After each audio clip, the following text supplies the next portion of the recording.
to welcome Miss Fairfield County's outstanding teen, Emerson Forbes, who will be singing our national anthem.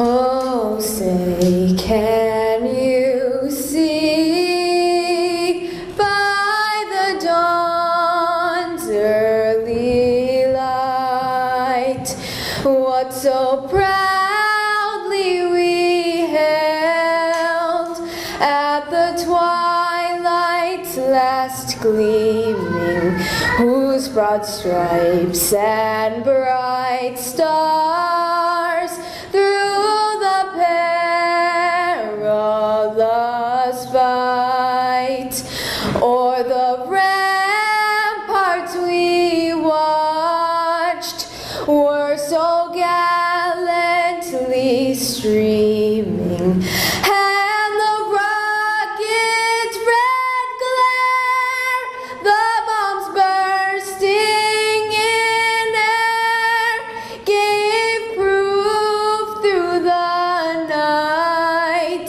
that our flag was still there. Oh, say, does that star-spangled banner yet wave o'er the land of the free and the home of the brave?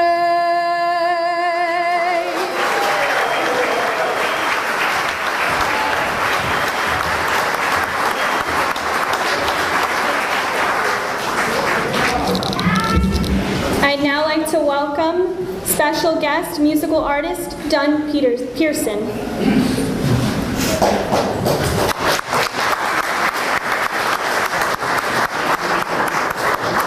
I just want to, number one, thank the organizers of this great event.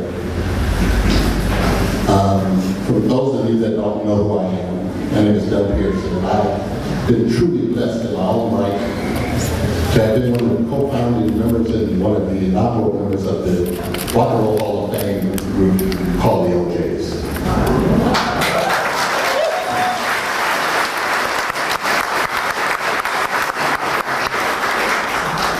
You know, being in the entertainment business, I've been truly blessed and been blessed with many honors. But none as special as this, because this is the ultimate honor. To be able to stand before those that made it possible for me to ever win any award that has been given towards me. And I take that to be as an extension of what I call being family. So I am truly honored to be a member of this family here, the ultimate family. But those that have given the ultimate sacrifice. So as God leads my journey, I say to each and every one of you here today that if there's anything that my career comes across that you see and you want to come and be entertained or have a part of it, you just let Mike know and these wonderful organizers that put this event together, and you come as my guest. And your money's no good when you come to see me.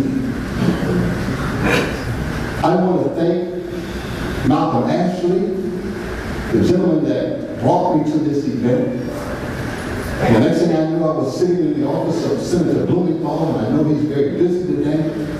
But I know that as Senator because I sat there, that this is one of the truly special events that we can be a part of. So I'm going to start, I'm going to hear, if you have in the program, I'm going to play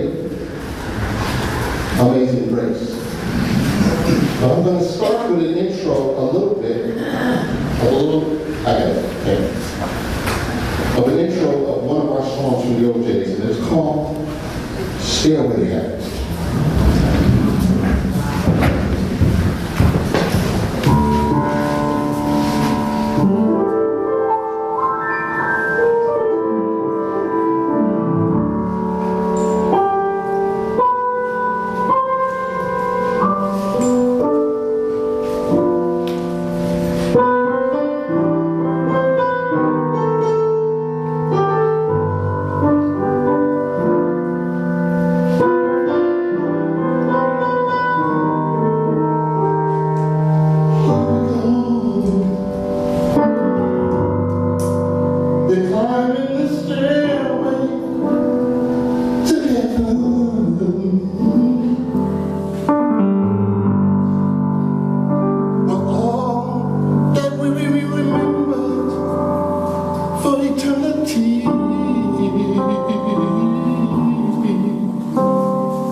To each and every one of you.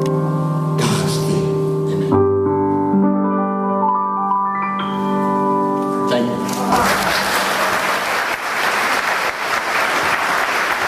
I'd now like to welcome to the stage Mayor Robert J. Chatfield of Prospect.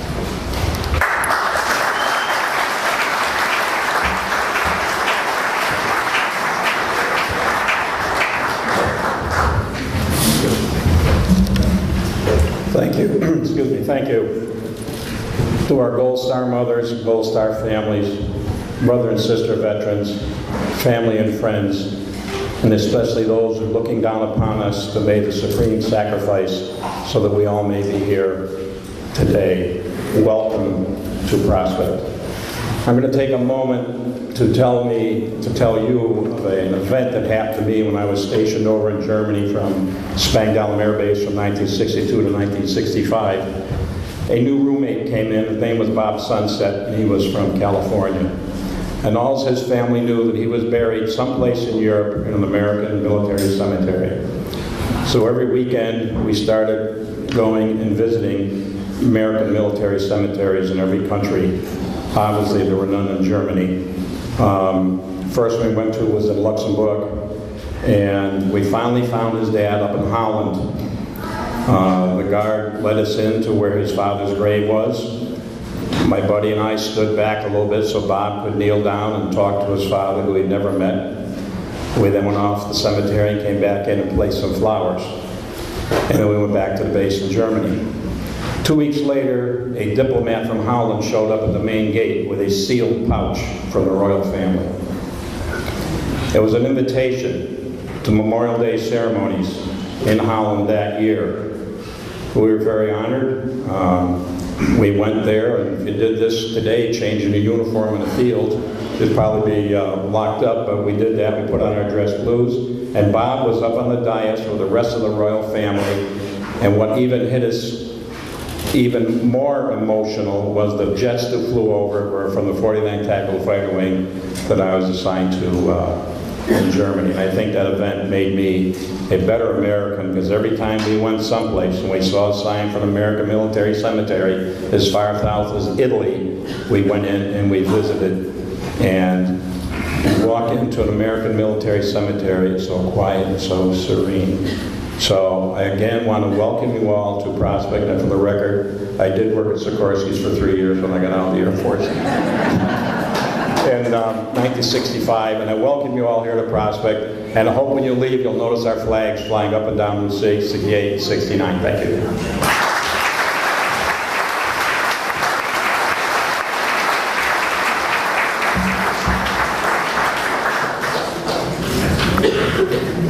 I'd now like to welcome, for a few remarks, the Vice President, Army and Air Force Systems of Sikorsky, Dana Fiataroni.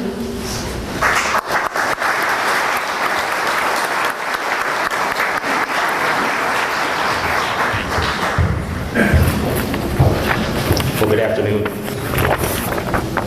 I did prepare just a few remarks, and I'll try to be brief as well. I'd like to thank you for the introduction and also for the opportunity to speak here today with you. It's an honor and a privilege to be here today to honor true American heroes and to keep their memories alive, remembering their ultimate sacrifice to the needs of our nation. I'd also like to remember the families that some of them have left behind as well. For me, this is much more than a Sikorsky business commitment. It's something obviously the company is passionate about, but it's also quite personal, and I'd like to share a personal story with you. I'd like you to picture, if you would, Okinawa, Japan, just months before the end of World War II. It's about 5:15 in the evening on May 3rd, 1945, just off the coastline. Franklin Wall, a 21-year-old gunner's mate second class, is standing aboard the USS Little, DD-803, which along with the USS Aaron Ward, is monitoring air activity as part of routine radar picket duty. Suddenly, approximately 20 enemy kamikaze aircraft break through the clouds. Fierce fighting ensues. Gunner's mate Wall, alongside his shipmates, fights to the very end. The USS Little is hit 4 times about 30 minutes later. Its keel splits and the ship breaks apart at 5:55. The entire ship goes down. Many sailors are lost. Many are injured. Gunner's mate second class Wall treads water for several hours in the open ocean until he's finally rescued. If he hadn't survived, I wouldn't be here. And neither would 42 of his other grandchildren and great-grandchildren. He was a great man. I would say, sadly, my parents divorced when I was a young child, and my papa, Franklin Wall, helped to raise me. I inherited 2 of his treasured plaques recently as he passed in April at almost 95 years old. And I try to make him proud every day. After 13 years in various roles at Sikorsky, which is now a Lockheed Martin company, and just 2 months after my grandfather passed away, I took on my current role as Vice President of Army and Air Force Systems. I was excited to do so in large part because it would give me an opportunity to serve members of the military, to help protect them with world-class helicopters, to help bring them home, and to keep them safe, to honor the legacy that my grandfather left behind. Although I've never served in the U.S. military, I am passionate about providing those aircraft, about providing support to enable our U.S. military to complete their missions, to do what our motto says, bring them home everywhere, every time. Our steadfast commitment to our military personnel and their families is one of the reasons I'm proud to work at Lockheed Martin and at Sikorsky. The Sikorsky business unit, which you all know is based here in Connecticut, has made a significant and long-standing commitment to veterans. In fact, more than 20% of our workforce is comprised of veterans. It's a real special place to work. Men and women who use our helicopters and other products and services in the field and now dedicate their careers at Sikorsky to help those that serve after them is what it's all about. We're committed to enabling transitioning veterans and their families to connect with their communities and to find new career opportunities and new purpose as they reintegrate into civilian life through various programs that we support.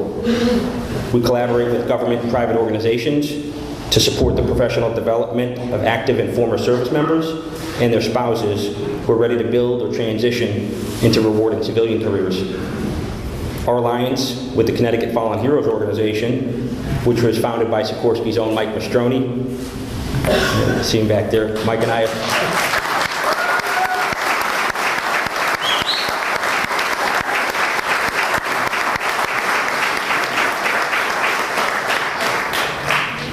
I go back a little ways here. I don't know, maybe it's 10 years or so. Mike has kept me up to speed on things that are happening with Connecticut Fallen Heroes, and quite honestly, this is the first opportunity I've had a chance to come to one of these ceremonies, and it's just an honor to be here and fantastic to see all of you here as well. We also support Operation Homefront, USO, and Fisher House, and others. It allows us to support the active duty force and their families with programs that help improve their lives. But above all, it's our priority to help honor the legacy of our armed forces in the service of our veterans and to encourage greater awareness of the military among the civilian population. For me, it all comes down to a really basic and simple fact, and I think you all share this sentiment as well. I believe the United States is the best country in the world.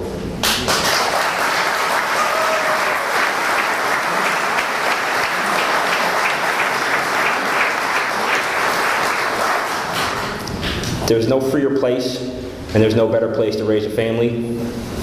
I also believe that the best way that we can honor the servicemen and women, the heroes that have given the ultimate sacrifice, and the folks that continue to serve on our behalf, is to live the best life that we can in order to honor them and to make them proud.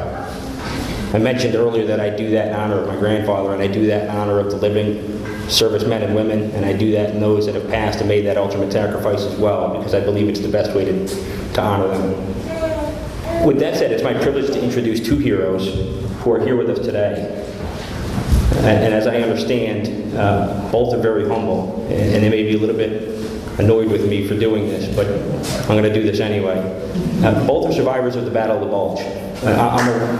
I'm a World War II history buff. I enjoy reading about it. And so it's with great pleasure that I share with you these stories. In December 1944, Lou Celentano and his 825th Tank Destroyer Battalion unit entered combat near Malmedy, Belgium. Sergeant Celentano's job was to protect the 1st Gun Squads in some of the first days of fighting in what would become the largest war of World War II. Thanks to quick thinking and quick action, he and his comrades disrupted the Germans, destroyed buildings where the enemy was hiding, and took out 4 German Tiger tanks. He was awarded the Bronze Star for disabling the tanks, as well as a Purple Heart, the European, African, American, Middle East Campaign Medal, the World War II Victory, and the American Campaign Medals, and as well a Good Conduct Medal. Sergeant Celentano, thank you for your sacrifice and for your service, and certainly for being here today.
And this is the quilt that we made to give you.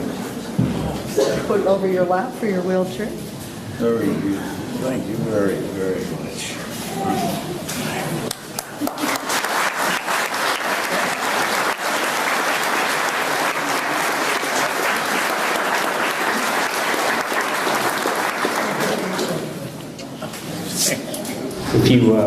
If you don't follow or read up on World War II history the way that I do, you may not know that there were recurring daily news accounts on this approximately 45-day battle.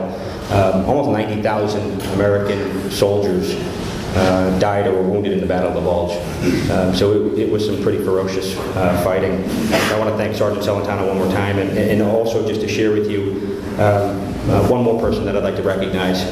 So after joining the Army in early 1943, when he was just 18 years old, Walter Bud Smith was sent to Europe in 1944. interestingly on the same ship as Winston Churchill at the time. In mid-December, while he was in an infantry unit, he was captured during the Battle of the Bulge. Private Smith spent 5 months as a prisoner of war at Stalag 4B in Mühlberg, Germany. Stalag 4B was main headquarters before they got dispersed to other camps. After the Russians liberated him in the spring, he was moved to Le Havre, France, and 2 weeks later returned home to Connecticut. I want to thank you, Private Smith, for your sacrifice, for your service, and for being here today.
It's for Sergeant Celentano and Private Smith and my papa and the millions of other military heroes who have allowed us to be here today that I'm proud to help the Connecticut Fallen Heroes honor the legacy of those who have served and those who continue to serve this great nation.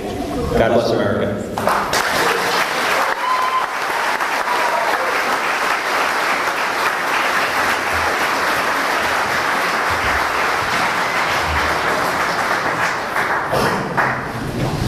Now, before I welcome up one of our volunteers from the Connecticut Fallen Heroes Foundation, I'd just like to tell a brief story. Back in 2012, I met Mike Mastroni, the founder of Connecticut Fallen Heroes Foundation, at a golf tournament. And I just wanted to let everyone know about how long it takes to put these events together and how much work that Mike really has put into these. He's already starting to put in the work for next year's foundation, and we wouldn't be able to do this without him and all of the volunteers and all of their hours that they put into the fundraisers and the events to make people aware of how important it is to recognize the sacrifices that our veterans and our heroes have made. So I'd just like all of our volunteers and Mike, if you could just stand so we can quickly, recognize you and all of your hard work as well.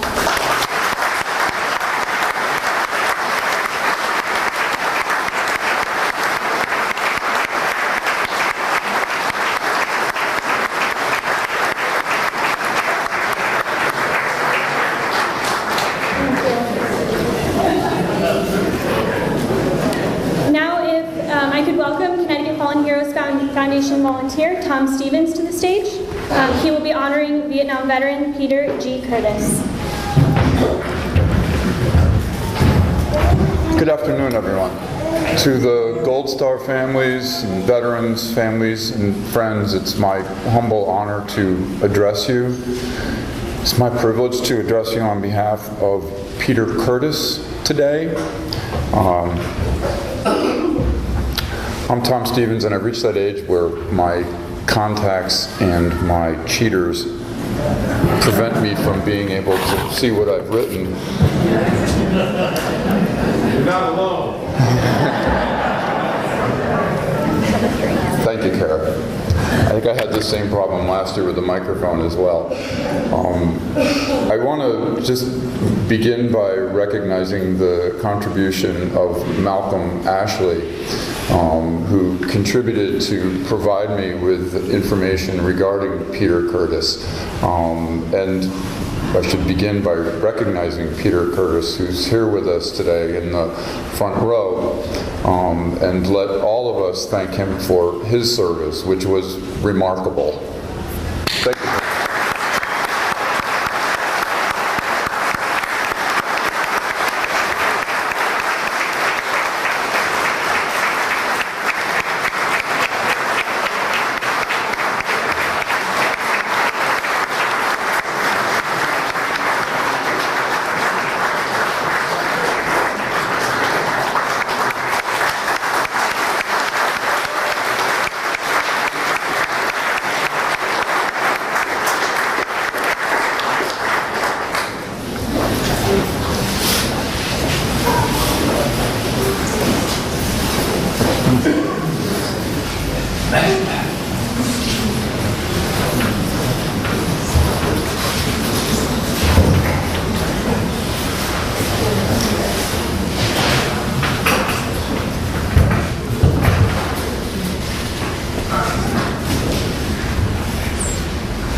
time in our history when many young men went to Mexico or Canada, Peter got on the bus and went to Vietnam.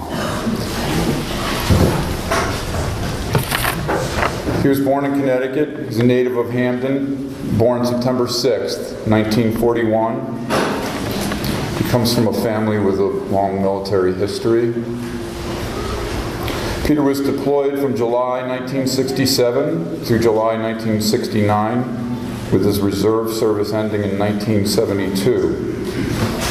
He was awarded the Soldier's Medal for Heroism for his combat action against NVA sappers, engineers, which occurred on June 20th, 1968, as a result of his engagement with the enemy in the Mekong Delta of southwest Vietnam.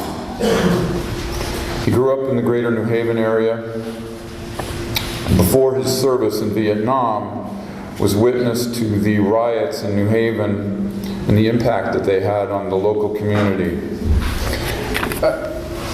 Prior to doing this, like all of us nowadays, I Googled Peter Curtis so that I could learn more about him. But the most valuable insights that I got were from Malcolm Ashley, who I was impressed not only with what he knew, but the passion with which he expressed it regarding Peter. And one of the things that I read, and one of the things that Malcolm made clear, was that when Peter returned to this area, he became employed in the secretary's office at Yale University, and was instrumental in bringing various communities, ethnic groups, people of color together, and of integrating not only Yale University and its personnel, but groups in New Haven. So his service extended beyond what he did for us in the military, but continued when he got home.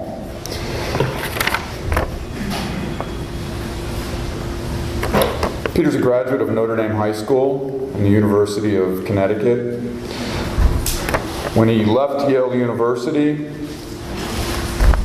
he continued his service in the New Haven area with the Hamden Veterans Commission.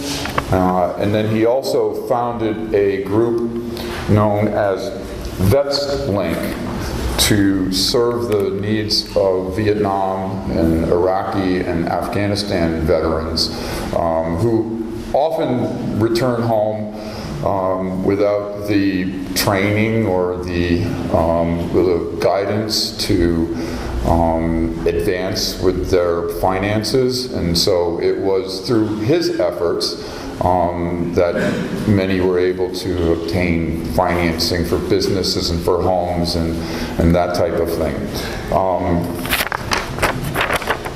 In 2002, Peter joined the faculty at the University of Hartford, where he taught at the Center for Entrepreneurship.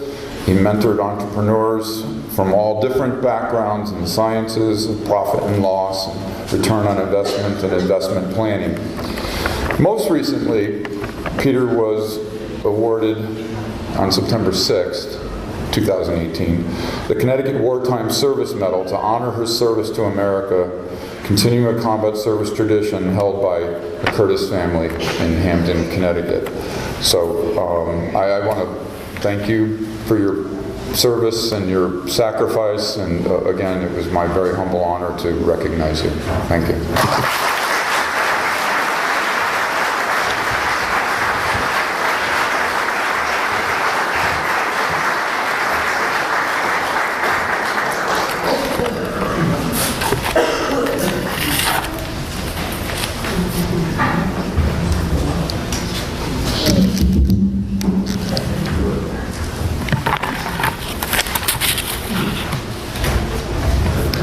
So now we will begin our Gold Star ceremony. I'd like to honor the U.S. Air Force Senior Master Sergeant Andre R. Gillet. Here to represent him is Vietnam veteran and Gold Star father, Mr. Joseph Nolan, and Andre's sister Doris.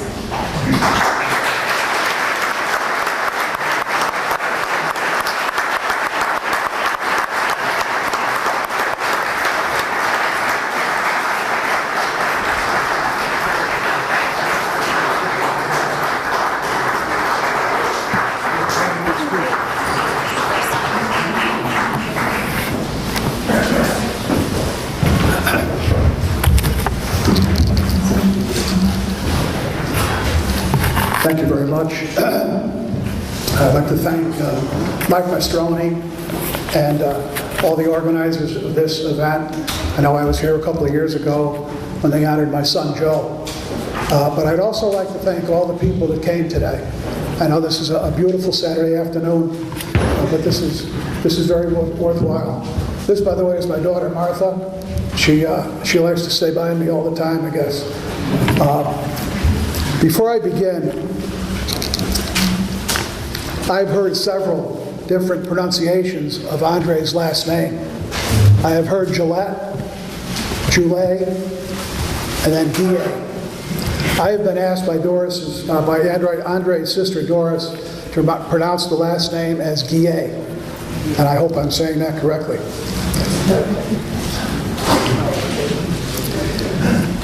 On May 18, 1966, a small Cessna Piper Cub airplane known as a Bird Dog Observation 01E aircraft was flying in Southeast Asia over the infamous Ho Chi Minh Trail. It was around noontime.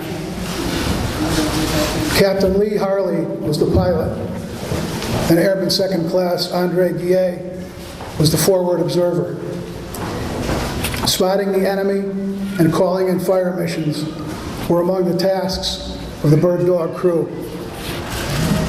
Guillet was 22 years old. He had been in the Air Force for 3 years, but had only been in Southeast Asia for about 3 months. Andre Guillet was from Waterbury, Connecticut. Suddenly, there were several bursts of heavy gunfire from the ground. The little airplane was hit.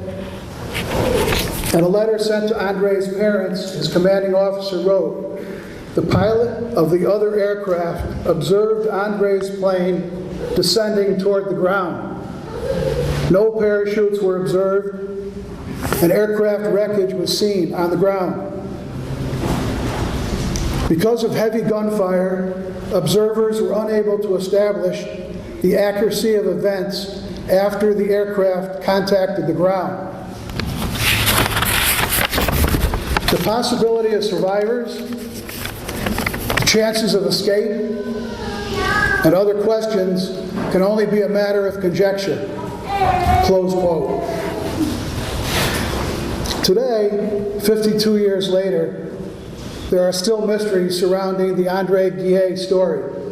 For example, if the plane crashed, why did the Air Force claim that the 2 men were missing in action and not KIA, killed in action? Also, it was revealed many years later that the plane went down in Laos, not in Vietnam, as was earlier reported. And Guillet and Harley had been stationed at a little-known Air Force base in Thailand, not in Vietnam. 2 months ago, I was asked by Mike Mastroni to give a brief introductory talk on Andre Guillet at the Fallen Heroes Memorial Tribute. I did not know Andre. However, I have met his sister, Doris Maitland, several times at the Gold Star family dinners held in Waterbury on Veterans Day and Memorial Day each year. I happen to be a Vietnam veteran and Gold Star father. My son Joe was killed in Iraq on November 18, 2004. In preparing for this talk, I spoke to Doris and was able to obtain a copy of a book that she wrote about her brother called Andre R. Guillet, Air Commando and Combat Controller. I learned that Andre attended Bunker Hill School in Waterbury for 7th and 8th grade. Coincidentally, my twin brother and I attended Bunker Hill School at the same time. We were in 1st grade when Andre was in 7th grade. I'm not making this up. Also, my father, John Nolan, was a 7th grade teacher at Bunker Hill then. Although there were 4 of each grade, my father could very well have been one of Andre's 7th grade teachers. My father taught English and math. Andre graduated from Bunker Hill in 1957 and went to Sacred Heart High School in Waterbury. In the 1961 Sacred Heart yearbook, Next to his picture, yearbook remarks include always a smile, judo expert, sports fan, amiable, bursting with energy, favored by all who know him. Yukon calls. Above Andre's yearbook picture photo is a quote, "There is no substitute for good work." I'm sure that Andre took that into the Air Force, took that thought into the Air Force with him. In the commanding officer letter that I referred to earlier, his colonel wrote, quote, "Andre is one of the best known personalities of the Air Commandos. He is most sincerely admired and highly respected by his fellow commandos. Among his many accomplishments, he has become an expert parachutist, a competent scuba diver, jungle survival specialist, and judo expert. Your son is an outstanding asset to this organization and the Air Force." Close quote. Several years later, and still listed as missing in action, Andre was promoted to the rank of Senior Master Sergeant. Among his many awards and medals are the Distinguished Flying Cross and the Purple Heart. Andre's name is on the Vietnam Wall in Washington, D.C. on panel 7E, line 81.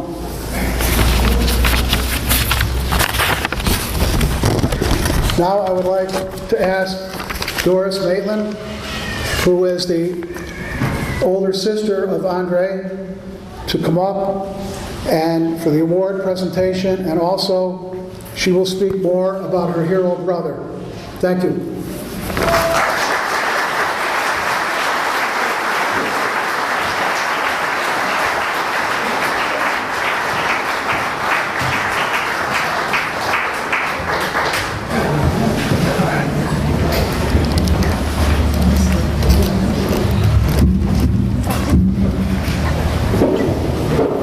Good afternoon, everyone.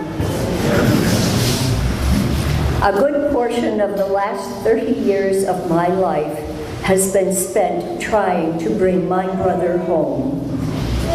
In 2004, a witness located his gravesite. In 2016, the Defense Prisoner of War Missing in Action Accounting Agency, or DPAA, did something preliminary investigation with no results. The site is on the list for further investigation. Hopefully, we will have some news next year, but I am not holding my breath. We are not here for me to tell you about my frustration, but to honor my brother. Joe has told you about the Waterbury connection, so I won't dwell on his early years. After a year at Waterbury, Yukon, Andre realized he was spinning his wheels. He enlisted in the Air Force and after basic training was accepted by the Air Commandos. While training with the Commandos at Hurlburt Field, he qualified for the Elite Combat Control Team. During a training exercise, Andre jumped out of a plane at 3,000 feet.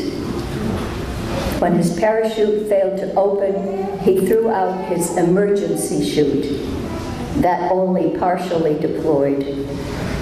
Andre landed on the tarmac, suffered a broken vertebrae, ruined boots, and extremely sore feet. While hospitalized at Eglin Air Force Base, he was asked if he was scared. He answered, "I didn't have time. I was going through my emergency procedures," just like him. While Andre recovered from his chute mishap at home in Waterbury, he began a rigorous program of physical training. He was staying at my parents' home. My family lived in Morris, and every morning, Andre would hitch a ride and come to my home for breakfast. We lived next to White Memorial Foundation. Andre mapped out several running trails through the woods, and he would run for 6 miles. He asked me to send my sons Jamie and Peter, ages 4 and 3, to meet him at a certain time, a quarter of a mile down the road. He would pick up one on each shoulder and run the rest of the way home. He told me he wanted to be ready to jump by the end of the month, so he wouldn't lose his hazard pay. He didn't lose it. Andre was a good team member. When his friend Buddy Bowden was slated to go to Vietnam and his wife was expecting, Andre volunteered to go in his place. Buddy named his daughter Andrea. Although only an airman second class, Andre worked in a Cessna 01E as a forward air controller, calling in strikes along the Ho Chi Minh Trail. On his last mission, Andre's friend Jim Stanford was slated to fly with Lee Harley. Jim didn't like to work with Harley because Lee wouldn't let him fly the plane. Andre offered to switch assignments. On the way home from the mission, Andre and Harley were shot down. During a short Air Force career, Andre accomplished a great deal. His name is on several monuments, including the Punch Bowl in Hawaii, on the Waterbury Grain, and at the Combat Control School at Pope Air Force Base in Fayetteville, North Carolina. A group of retired combat controllers found a National Forest Service Cessna that was no longer serviceable.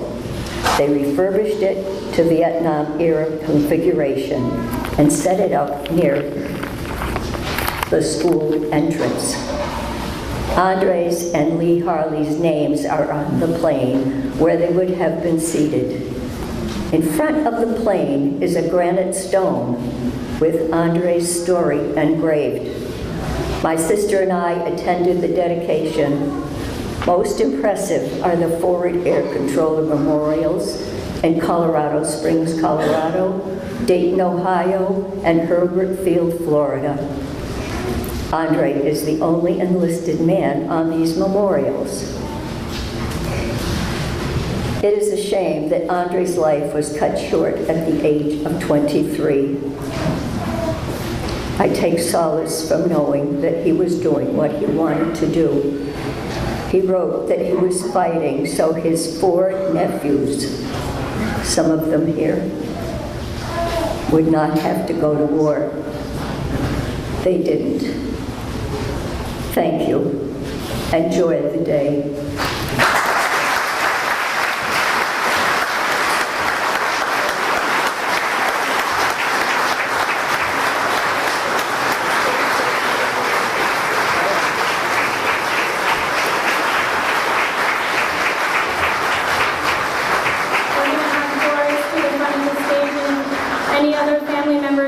Andre RPA would like to receive this gift, you can join us in the front of the stage.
from the USS John McCain.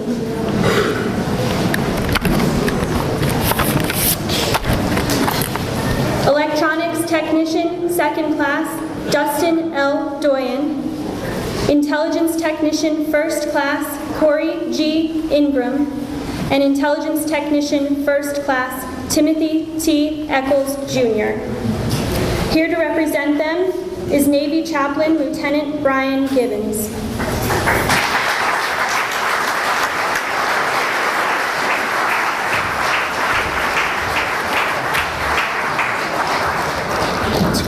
Thank you.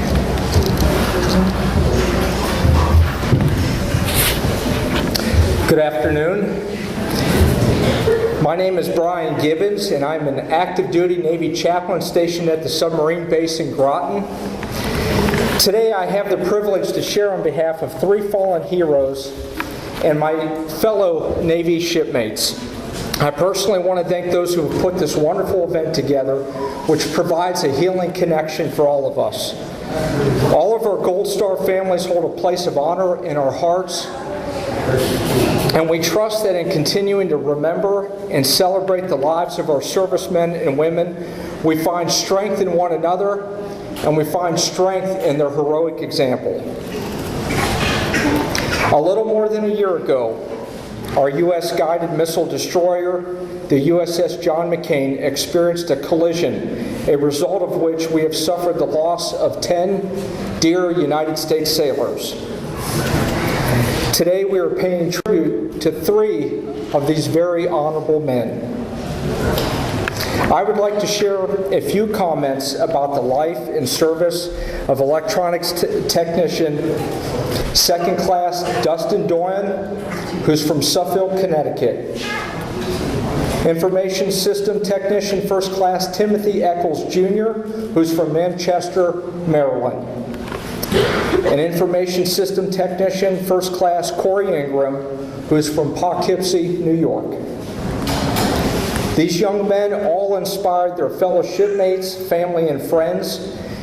And while I pay tribute with a few words, nothing compares to the love and compassion and life of Dustin, Timmy, and Corey that is held in the hearts of their family members. We honor their family members as well as all of our Gold Star families here today.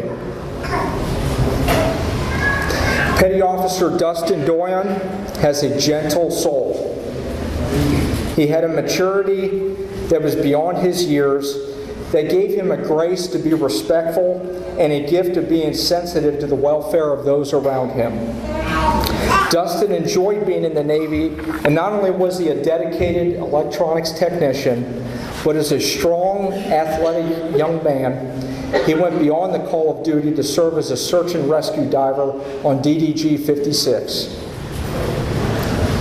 Dustin drew energy from the outdoors. While he found strength in the outdoors, hiking and finding peace in nature, he did not reserve that peace to himself. Peace and sensitivity radiated to all those who were blessed to rub shoulders with Dustin. Dustin's distinct gentleness will forever live in the hearts of his family, friends, and his shipmates. Petty Officer Timothy Eccles Jr. is the youngest of 3 children. He possessed many talents and interests, including music and drawing. He enjoyed recording his hikes and workouts and then sharing that with others. He was an avid reader, and he enjoyed fishing with his father. He had an exceptional love and a gift for cooking. Timothy had a very special gift of being able to roll with a wide variety of people in any challenging circumstances. Challenges that could cause some to be inflexible and hardened actually brought out the best in Timothy as an understanding and accepting soul. Over and over again, his shipmates speak of him as a great guy that you could talk to because he was so non-judgmental as a listener and encourager. Petty Officer Corey Ingram is the eldest of 3 children who reveled in being a big brother to his siblings. He was not only a role model to them, but as a seasoned sailor, he was a role model to his shipmates who always found him to be kind and to be a friend to all. IT-1 Ingram was a shining example as a mentor who strengthened the camaraderie on DDG 56 and even beyond. The opportunity to have a conversation with Corey would leave you happier, more informed, and more opinionated on whatever the topic was being discussed. Corey's service all over the world included not only the USS John McCain, but also service on the USS Carter Hall and the USS Cole. As a work center supervisor and communications watch officer, he possessed a balance of technical skill and troubleshooting efforts, but also, and even more, an ability to mentor young sailors from his vast experience in distinguished naval service. Corey was a motivator, and his vibrancy, his love of life, his infectious laughter was contagious and is never-ending. While affirming the special individuality of Dustin, Timothy, and Corey, I have found it encouraging that all 3 of these fellow shipmates possess something in common. While all 3 had responsibilities that required technical skill, the impact that they have made went beyond that, as these men had a sincere care for others. Being out to sea for months could cause some to go inward. It could cause some to protect one's own interests. The sailors that we honor today rose above that kind of inclination. They were all servant leaders who cared about others. Dustin, Timmy, and Corey created a climate and an atmosphere where people could thrive and where positive motivation is contagious. I can imagine this as spend some time out to sea myself. That to make things work, their influence includes an unselfish sensitivity towards others that builds camaraderie. And really, that kind of camaraderie is what makes a Navy warship great. Dustin, Timmy, and Corey as individuals and together as shipmates represent the very best and the very brightest part of the United States Navy. We honor them and we are proud of them. Their personalities, love, and spirit are forever in our hearts, and their legacy deepens our appreciation for freedom and a respect for all people. God bless you. And at this time, I would like to invite the Eccles family to come up in front of the stage.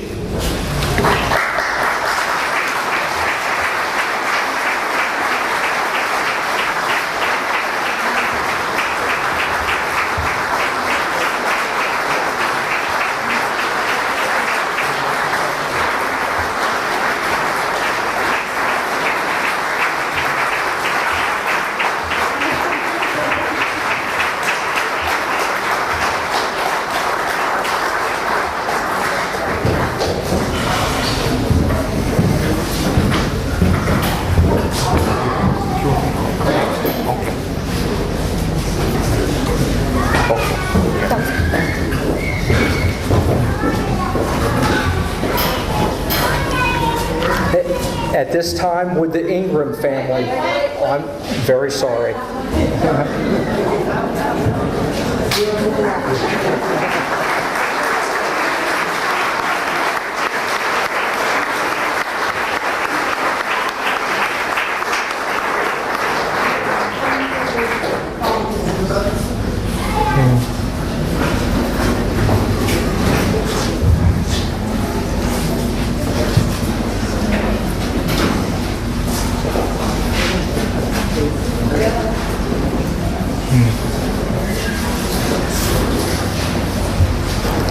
At this time, would the Ingram family please come forward?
At this time, would the Doran family please come forward?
we've been able to honor over the past 14 years.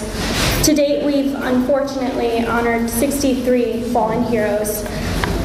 We ask if the families are present today to please come up to the front over here and receive a token that we have for you. Here to help me honor these heroes is Ms. Bristol's outstanding team, Autumn Shales, who will be tolling the bell in honor and remembrance of each hero.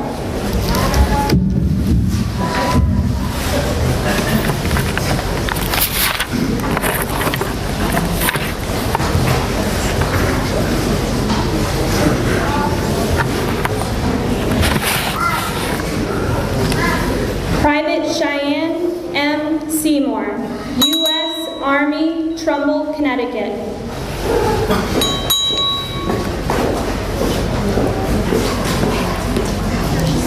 Senior Airman Guillermo Nazario, U.S. Air Force, Bridgeport, Connecticut.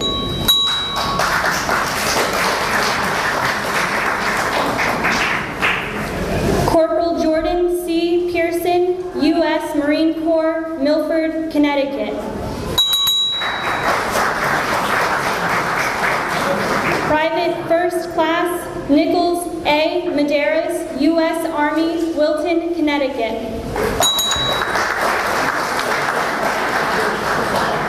Lance Corporal Philip A. Johnson, U.S. Marine Corps, Enfield, Connecticut. Private First Class Stephen K. Richardson, U.S. Army, Bridgeport, Connecticut.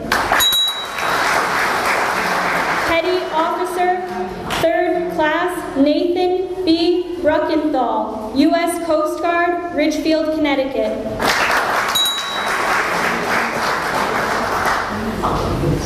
Specialist Tiana S. Avery Felder, U.S. Army, Bridgeport, Connecticut.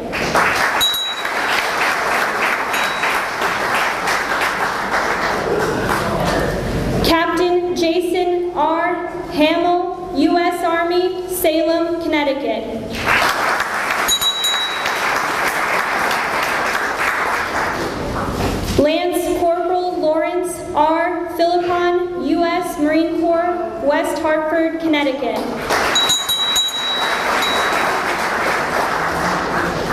Specialist Wilfredo Perez Jr., U.S. Army, Norwalk, Connecticut.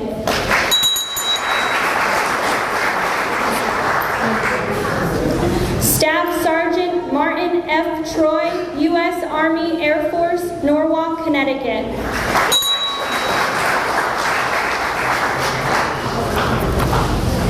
Corporal Stephen R. Bixler, U.S. Marine Corps, Suffield, Connecticut. First Lieutenant Thomas J. Brown, U.S. Army, Shelton, Connecticut. Sergeant David J. Couliard, U.S. Marine Corps, Glastonbury, Connecticut.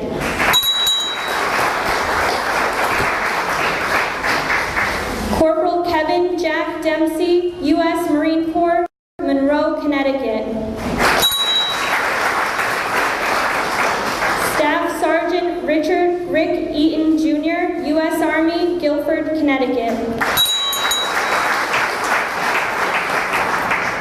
Captain Brian S. Latendre, U.S. Marine Corps, New Britain, Connecticut. Staff Sergeant Joseph Fanoff, II, U.S. Army, Eastford, Connecticut. Sergeant Felix M. Del Greco, U.S. Army, Simsbury, Connecticut. Chief Warrant Officer William I. Brennan, U.S. Army, Woodbury, Connecticut. Operations Specialist Seaman Tyler J. Connolly, U.S. Navy, Glastonbury, Connecticut. Sergeant Benjamin L. Gilman, U.S. Army, Meriden, Connecticut. Warrant Officer Michael A. Kite, U.S. Army, Waterbury, Connecticut. Chief Petty Officer Jason D. Lewis, U.S. Navy, Brookfield, Connecticut.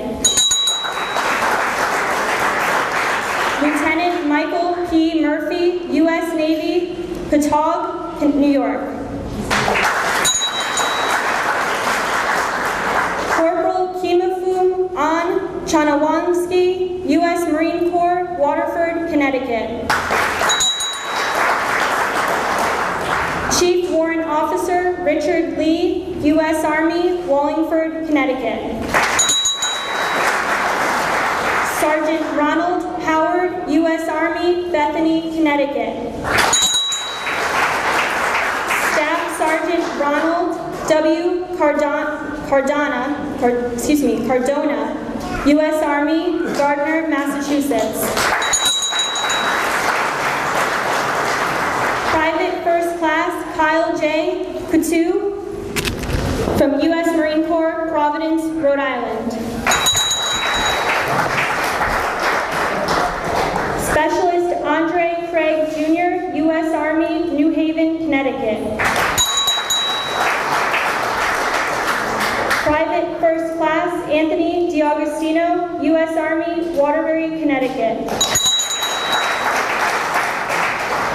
Private First Class Melissa J. Hobart, U.S. Army, East Haven, Connecticut. Sergeant Stephen J. DeLuzio, U.S. Army, Glastonbury, Connecticut. Specialist David R. Fahey, Jr., U.S. Army, Norwalk, Connecticut. Sergeant First Class Daehan Park, U.S. Army, Watertown, Connecticut. Sergeant Robert Elia, U.S. Army, Shelton, Connecticut. Private First Class Gebra P. Noonan, U.S. Army, Watertown, Connecticut. Staff Sergeant Vincent M. Stabile, U.S. Army, Bronx, New York. Specialist Operations Craft Brian Bill, U.S. Navy, Stamford, Connecticut. Private First Class Eric D. Supreme, U.S. Army, Woodbridge, Connecticut. Staff Sergeant Edwin Rivera, U.S. Army, Waterford, Connecticut.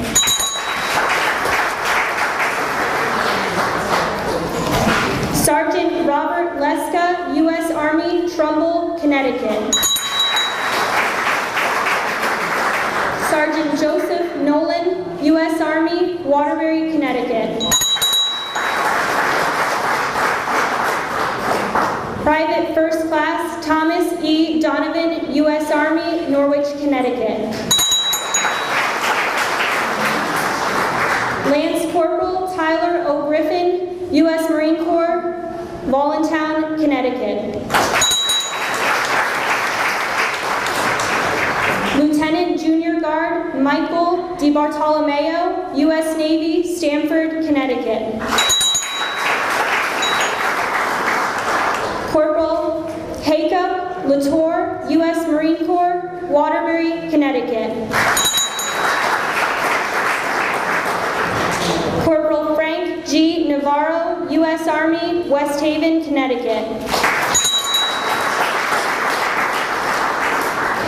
Captain Andrew Peterson Keel, U.S. Army, Madison, Connecticut.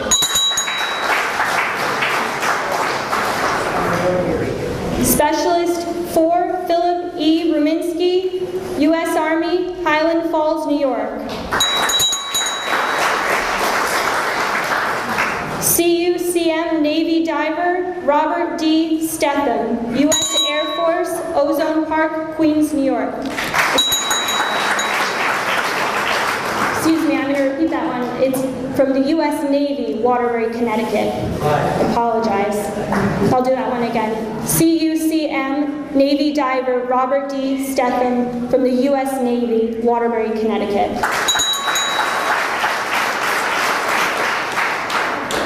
Lieutenant Colonel Robert E. Stores, U.S. Air Force, Ozone Parks, Queens, New York.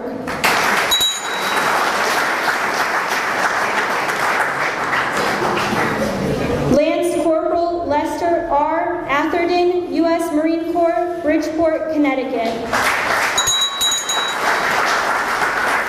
Private First Class Glenwood T. Harrell, U.S. Army, Waterbury, Connecticut.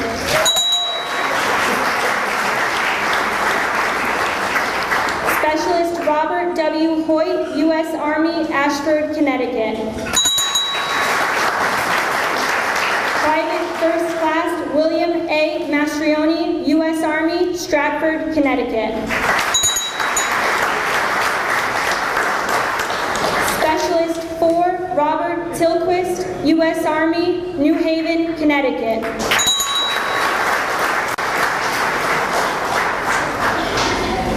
And now I'd like to re-announce our 4 newly inducted fallen heroes. Senior Master Sergeant Andre R. Guillet, Waterbury, Connecticut, U.S. Air Force.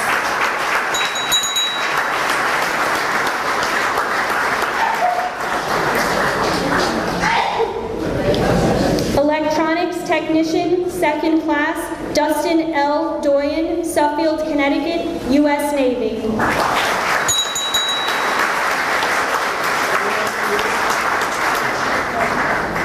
Intelligence Technician, 1st Class, Corey G. Ingram, Poughkeepsie, New York, U.S. Navy.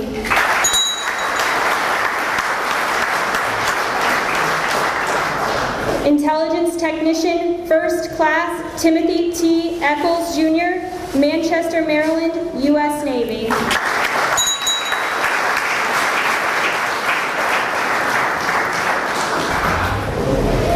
We just have a few more things on our agenda, but before we get to our benediction, I'd like to welcome Rebecca Sprano from the Sikorsky Aircraft. She's the chairperson for Sikorsky Aircraft and Home Runs for Heroes, and she'd just like to say a few words.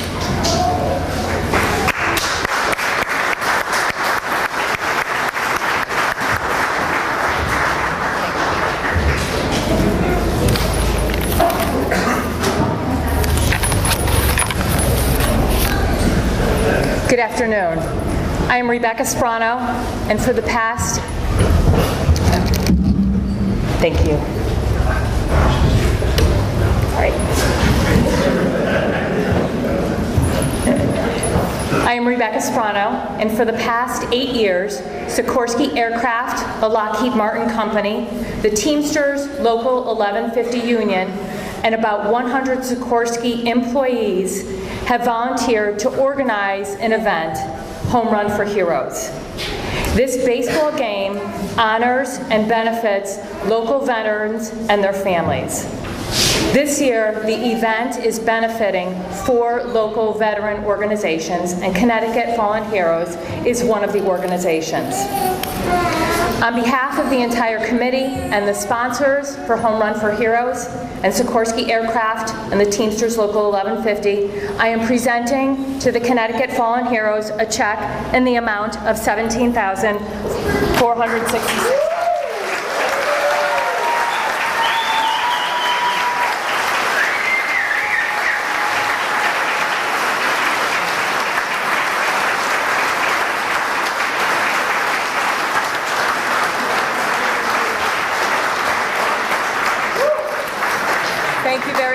Thank you very much. May God bless you. May God bless America.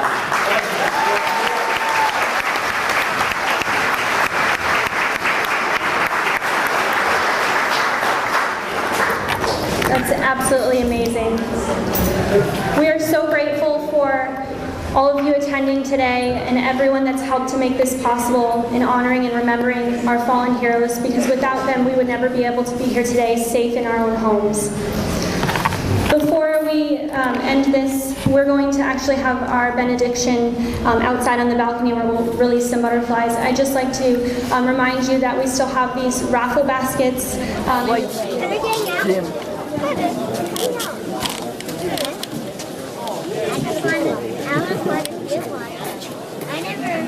Ariel, Gabrielle, Michael, and Raphael. Distinguished guests, we are so grateful for your presence here today. The butterfly is the spiritual symbol of transformation and hope, and is a symbol of healing for all of the fallen heroes, families, and friends. It will help to remind us to be the people that our fallen heroes wanted us to be. May each one bring the blessings of healing and hope to our fallen's friends, families, and loved ones, and each carry a tear to heaven for us. Amen. Amen.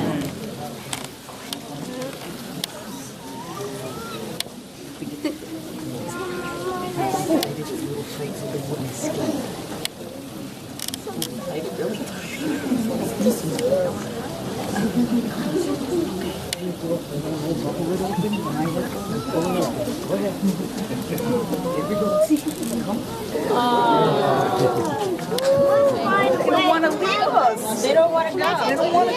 Shake it, shake it. They like it in there. Here we go. I like it when I put them on their fingers. I don't think they want to leave us. They're like, okay, all right, come on, you could go now. Turn it aside. Yeah, flip it the other way. There you go. There we go. No, they don't want to leave. Still don't want to go. We're not going out there. Come on, it's nice out. You're supposed to come out. They give me flowers Here we here. go. See? Right there. That was it. Fallen hero. There we go. Come on. Shake it up, shake it up. There you go, shake it. Come on. I want to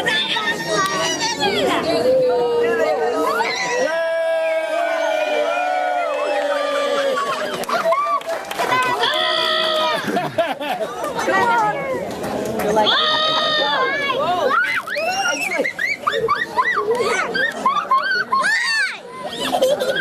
there's a few more. They don't want to leave. They like the house. Come on. Come on, baby. Please. Come on. I want one on my finger. Come on, fly for me. Fly, fly, fly, fly. Okay. Here you go. Thank you, Pat. Okay, these two kind of went to sleep for good. No, they died. Why did my sister die? Did you see him? Yeah, that's a great job.